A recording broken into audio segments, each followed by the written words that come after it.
I wanna see the light.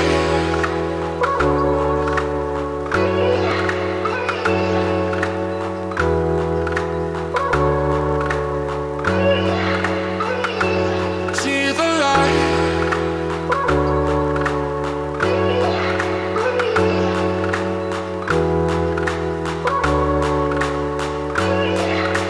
I wanna see the light.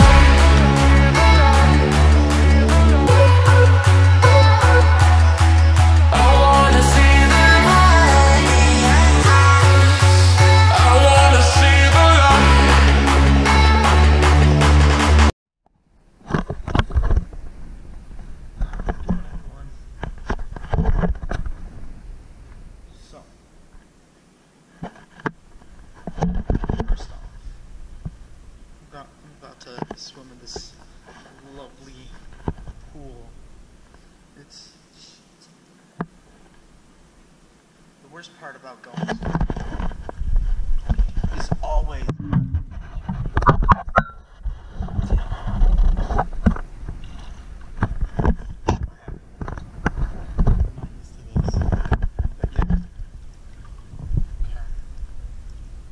So anyways, I just wanted to talk about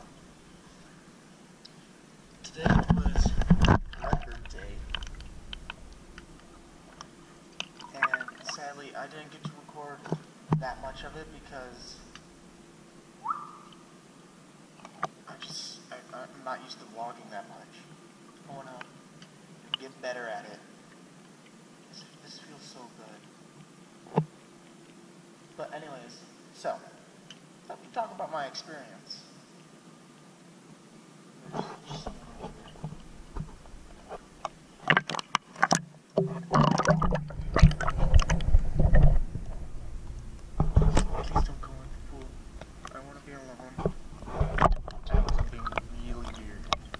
I got this filter on.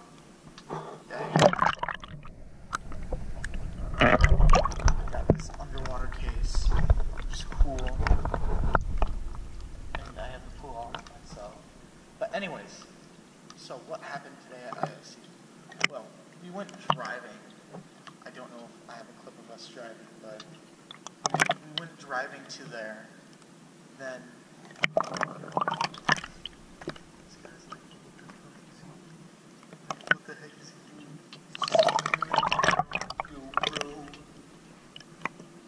But anyways, we went to drive our car there, then we got in, and we got signed in, we got a trusty gift bag basically. It was a drawstring bag, and then we went into the Bone Student Center, and we heard a speech. I did get some of that speech, so here's a clip of it. As Director of Admissions, if I were just going to go right into how you become a Redbird. First, I want to talk to you for about 2 minutes about why you should become a Redbird. I always show this slide anytime I'm talking to a group because this, to me, encapsulates what we're all about. Illinois State in 2019. We are better than 90% of the public schools in the country on these three measures: graduation rate, retention rate, and loan repayment. So retention rate, let's start with that.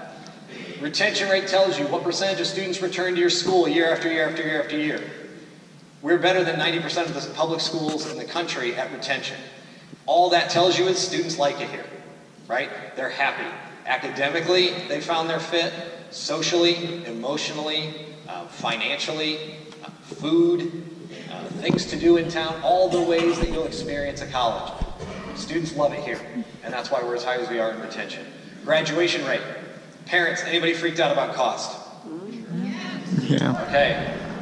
Okay. Somebody's like screaming back here, so don't worry. Jana will be out in a second to talk about the investment. We'll help you out even more, but of course you are.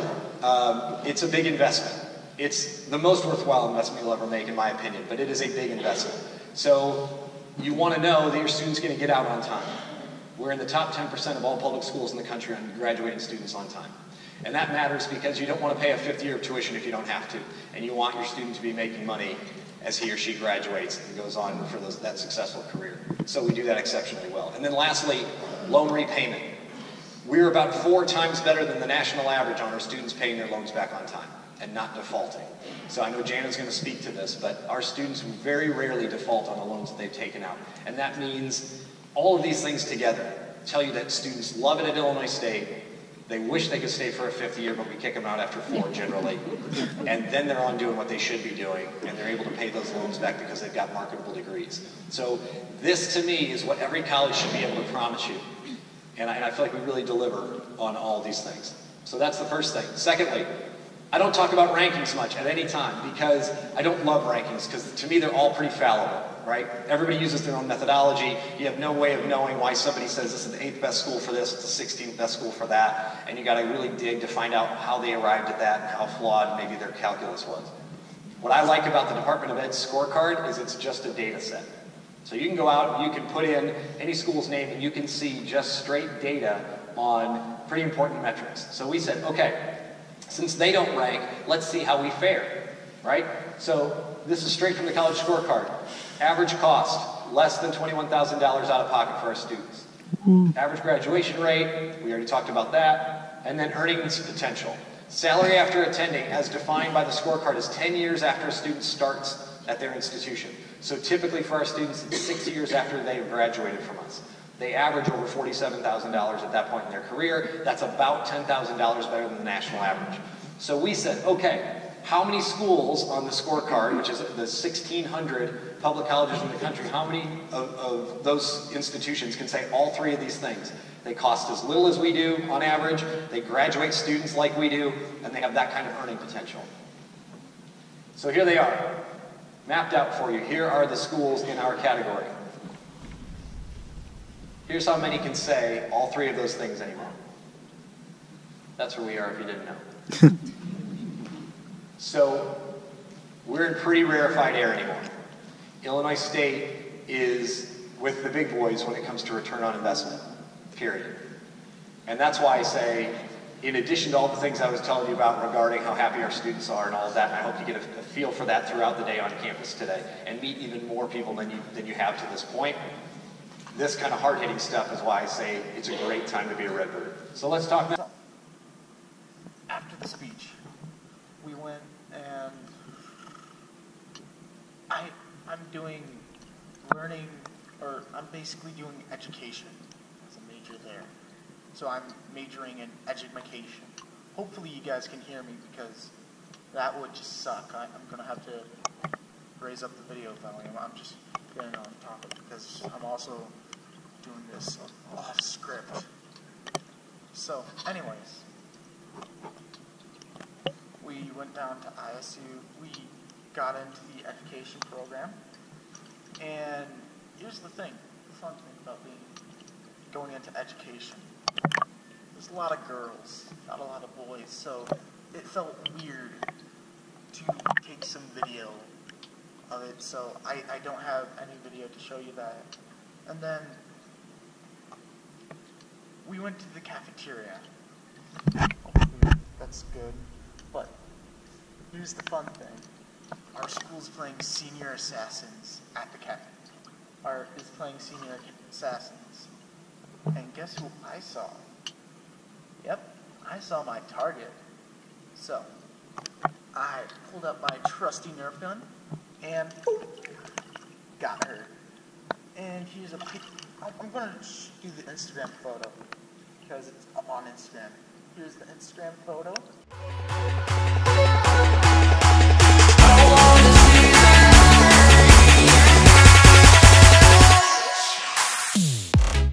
So yeah, I got my first assassination, and then the other thing is, holy shit, that cafeteria. If I can just go in there with one card for one time, it's basically a great big buffet for each time you go get some food. And that's first off, that's surprising for me. I'm probably going to get a freshman 15. Look at that guy behind me. Anyways, I'm definitely going to get a freshman 15 because of this. But hopefully I'll be doing some great swimming stuff. Just like messing around with the GoPro because it's an action camera. It's meant to be used like this.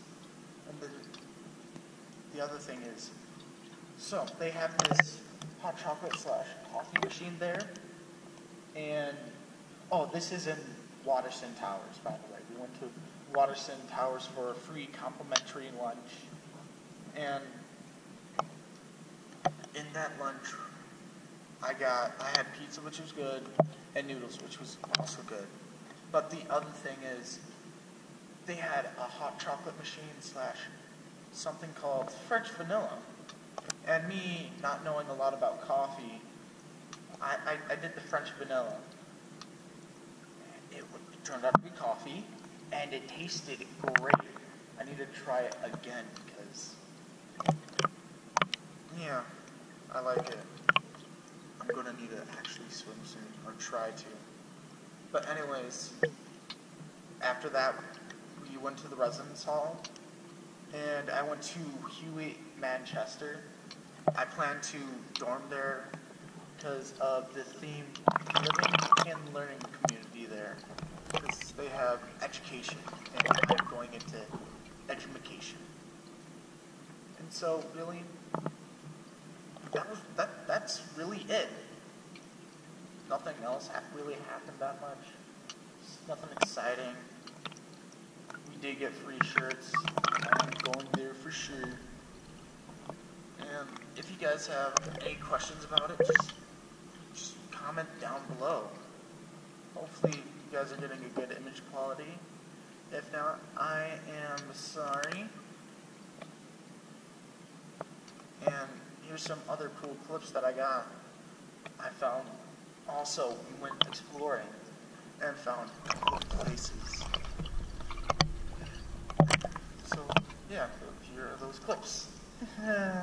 I'm bad at doing vlogs. I'm sorry.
How you go about doing it.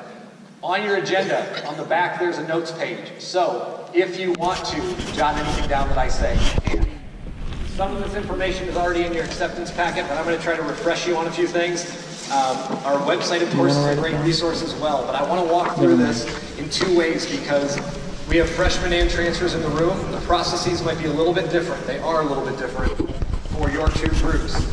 And I'm going to kind of go freshman first, transfer second on each of these different steps, okay? First of all, how do you save your spot in the class? Freshmen, there's only one way. You submit your enrollment deposit. We will hold your space in the class until May 1st. We may extend beyond May 1st, but you have a spot reserved until May 1st, no questions asked.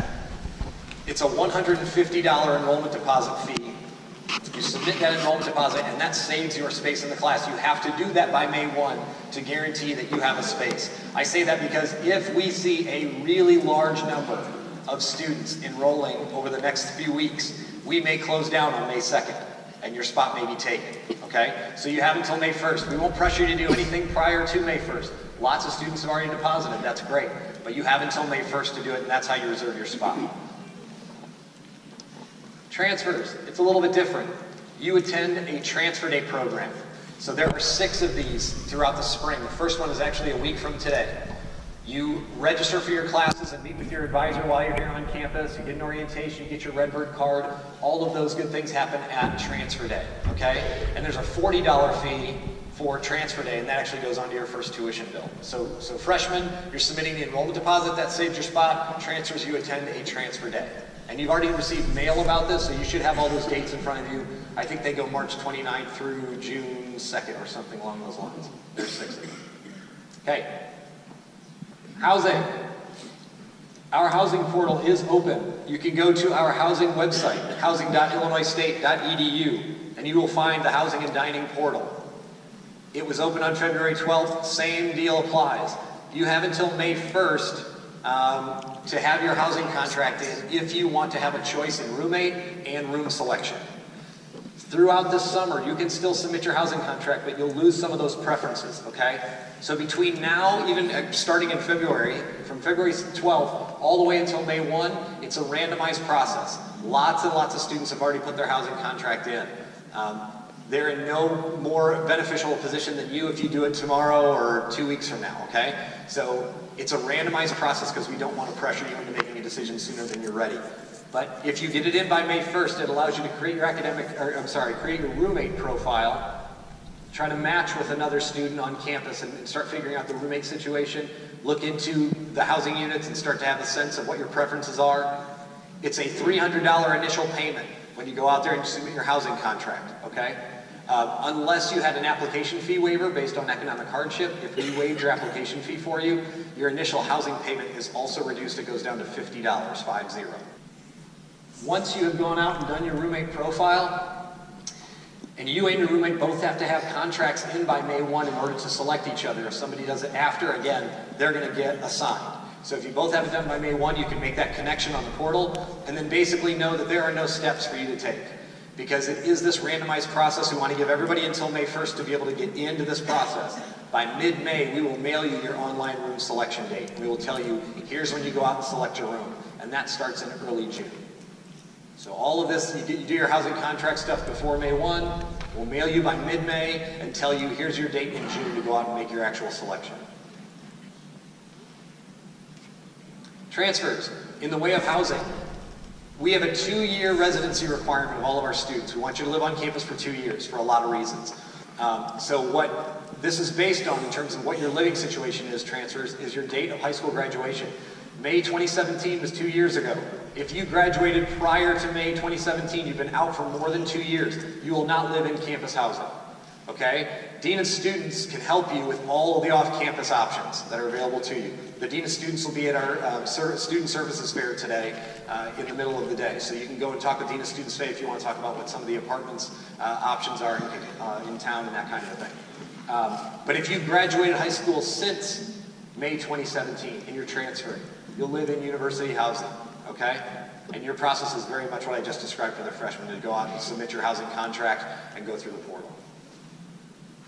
Dining, this is the good stuff, especially for all you guys who are talking about food and your fun facts.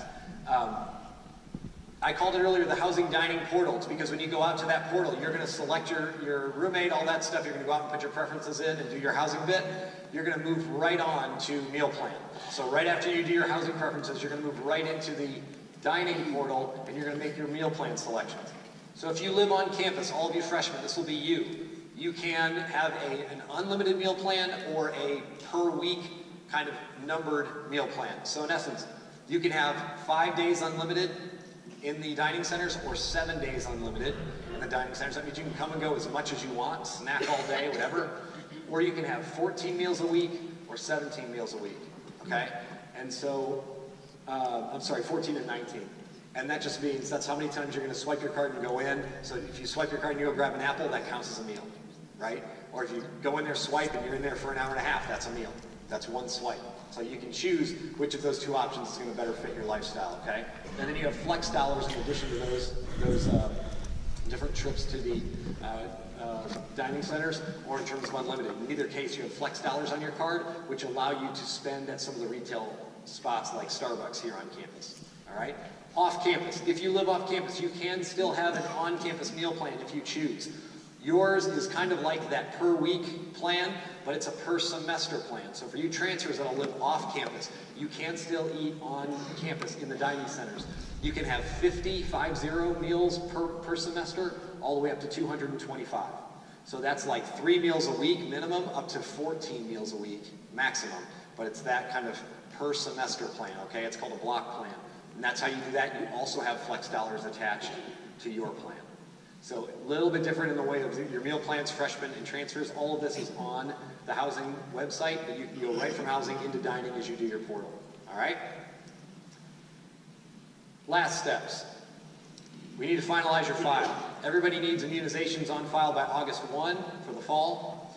And freshmen, the way you finalize your file is we need your official test score, ACT or SAT. Either from ACT itself or College Board. For the SAT, we need it from the test site. You can go out to their website and have them send us your official test score. We need your official test score on file. For many of you, we have it. When you took your SAT or ACT, you listed us as a school to send it to. But for some of you, you self-reported your test score on the application. We need your official. Okay? So we need that by July 15th for you to finalize your admission file. We also need, freshmen, your final high school transcript, an official high school transcript that has all 8 semesters of your work in it. So that's also July 15th. Transfers. The way you finalize your admission file by July 15th is to get us all official transcripts from any of the schools you've attended. So that is how you go about finalizing your admission file. So those are your next steps. Saving your spot, doing housing, dining, finishing up those last steps there. And now I'm going to pass to Associate Vice. So, one thing is also I was challenged to do a breath I wanna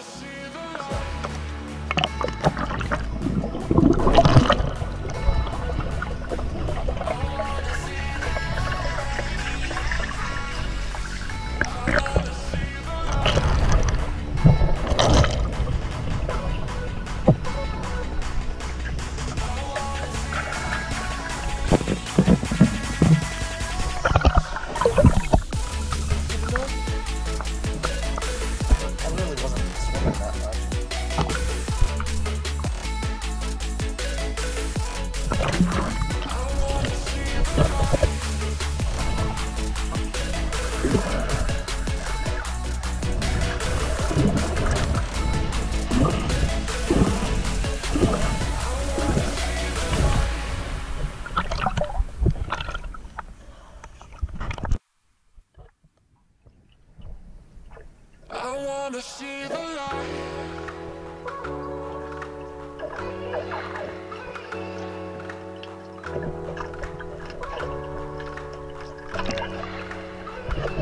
See the light.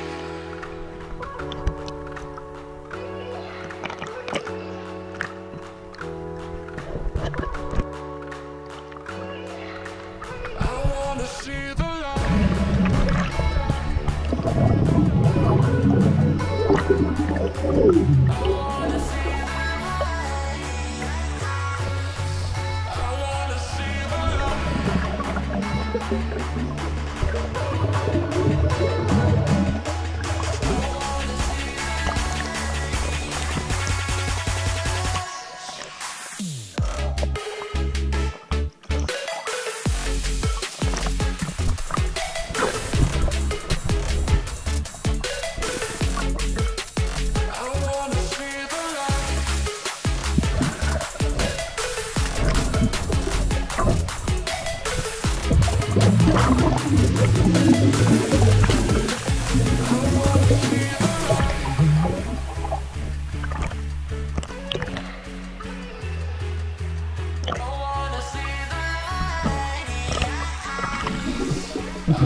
wanna see the light.